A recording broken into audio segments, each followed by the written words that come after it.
بسم اللہ الرحمن الرحیم نحمد و نصلی علی رسولہ الکریم اما بعد۔ احباب، ہمارا آج تخصص فی الفقہ کا 21واں سبق ہے،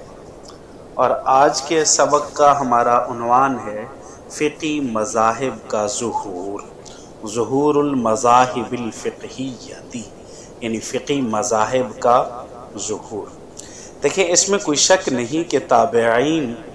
اور تبع تابعین علیہ الرحمہ کے دور میں بہت سے فقہائے مجتہدین تھے جو مسائل لوگوں کو پیش آتے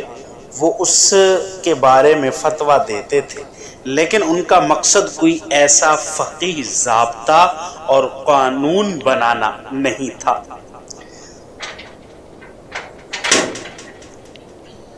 جس میں تمام ابواب فقہیہ آ جائیں، لوگوں کو ان کے علاقے میں جو عالم بھی بآسانی مل جاتے وہ ان سے اپنے روزمرہ کے مسائل پوچھ لیتے تھے۔ کسی ایک فقی سے تمام مسائل پوچھنے کو لازم نہیں سمجھتے تھے۔ پھر جب اللہ رب العزت کی حکمت اور فیصلے کے مطابق لوگوں کے روز بروز بڑھتے ہوئے مسائل کے لیے ایک ایسی فقہ کی ضرورت پڑی جو ایک جامع قانون کی شکل میں مدون ہو اور لوگوں کی ضروریات کو پورا کرے، تو اللہ جل شانہ نے جلیل القدر فقہا کو اس بات کی توفیق دی کہ انہوں نے زندگی کے ہر پہلو کے متعلق احکام شرعیہ کی تشریح کی اور ان احکام کو ایسے مدون قانون کی شکل میں پیش کیا جس کی مثال دیگر مذاہب میں نہیں ملتی۔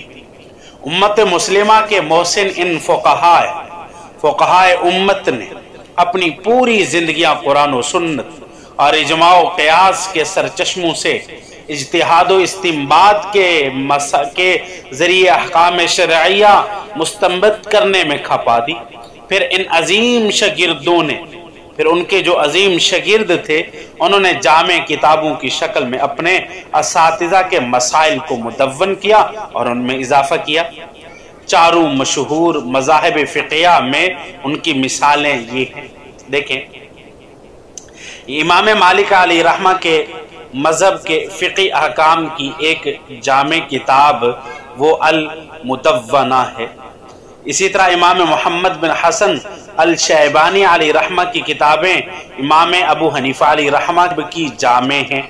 اور ان حضرات کے بعد امام شافعی علیہ رحمہ نے اپنی فقہ کو خود ہی مدون فرمایا اور اپنی کتاب کا نام الام رکھا۔ اور اسی طرح امام احمد بن حنبل علیہ رحمہ کے شاگردوں نے بھی آپ کی ان روایات سے آپ کا مذہب مدون کیا جو مسند احمد بن حنبل علیہ رحمہ میں ہے۔ اسی طرح یہ مذاہب فقہیہ مدون اور مکمل شکل میں امت کے سامنے آئے۔ یہ یاد رکھنا چاہیے کہ فقہی مذاہب اس وقت تک صرف مذاہب اربع یعنی حنفی، مالکی، شافعی اور حنبلی میں منحصر نہیں تھے،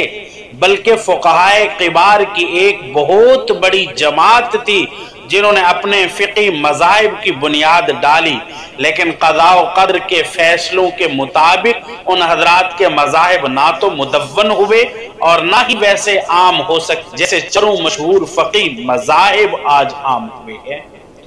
آج اگرچہ ان مذاہب کثیرہ کا کچھ تذکرہ تو ان کتابوں سے مل جاتا ہے جو مذاہب فقہیہ کو تفصیل سے بیان کرتی ہیں، لیکن وہ مکمل صورت میں نہیں پائے جاتے۔ اس کے برخلاف چاروں مشہور مذاہب مدون بھی ہوئے ہیں، اس لیے اللہ رب العزت کی مشیت سے لوگوں نے انہی چار مذاہب پر اکتفا کر لیا اور عام بھی ہوئے ہیں۔ مذہب حنفی سب سے پہلے عراق میں پھیلایا عباسی خلفاء کے دور میں، تو یہ سب سے بڑا فقہی مذہب تھا جو عباسی خلفاء کے دور میں سب سے زیادہ عراق کے اندر پھیلایا گیا، کیونکہ امام ابو یوسف علیہ رحمہ ہارون الرشید کے قاضی القضات تھے۔ ہارون الرشید یہ ایک مسلمان بادشاہ گزرا ہے، اور ان بادشاہت میں امام ابو یوسف علیہ رحمہ قاضی القضات تھے، اور یہ مذہب یہ مذہب کئی بڑے بڑے اسلامی ممالک تک پہنچا، جن سے ماوراء نہر کے علاقے یعنی وسط ایشیا کے ممالک کرغیزستان اور تاجکستان وغیرہ، ترکی، سندھ اور ہندوستان خاص طور پر قابل ذکر ہے۔ یعنی ہندوستان سارا یہ بر صغیر جو ہے، بر صغیر کے اندر پاکستان ہے، ہندوستان ہے، انڈیا جسے کہتے ہیں، اور برما اسی کے اندر، بنگلہ دیش اسی کے اندر ہے، یہ سارے حنفی المسلک ہیں، اور ترکی بھی اسی طریقے سے حنفی المسلک ہے۔ تو یہ مذہب خلافت عثمانی ترکیہ اور اس کے جو قریب اس کے رنگین علاقے تھے، زیر نگرانی علاقے تھے، ان علاقوں میں سرکاری قانون بھی تھا یہ فقہ حنفی والا، اور مالکیہ مذہب کا خاص طور پر بلاد مغرب میں ان کا رواج تھا۔ یعنی مالکیہ کے جو لوگ ہیں، مذہب مالکیہ کو ماننے والے، وہ بلاد مغرب یعنی اندلس میں، الجزائر میں، مراکش میں، تیونس وغیرہ میں، ان علاقوں میں سارا مالکی مذہب پھیلا۔ اور شوافے کا مذہب وہ مصر میں، شام میں، مالیزیا میں، انڈونیشیا وغیرہ میں، وہاں سارے شافعی المسلک لوگ ہیں، امام شافعی علیہ رحمہ کا مذہب پھیلا ہے وہاں۔ اور حنابلہ کا مذہب عام طور پر زیادہ تر جزیرہ عرب کے اندر رائج رہا، اور اب بھی رائج ہے، یعنی سعودی عرب کے اندر بھی ہے، متحدہ عرب امارات کے اندر ہے، دبئی، شارجہ اور یہ قطر، یہ علاقے جو ہیں، یہ علاقے حنابلہ کے مذہب کے پیروکار ہیں۔ یہ چاروں مذاہب کے متعلق مختصر سی تشریح آپ حضرات کے سامنے رکھی گئی ہے۔ اللہ رب العزت ہمیں عمل کرنے کی توفیق عطا فرمائے۔ وآخر الحمدللہ رب العالمین۔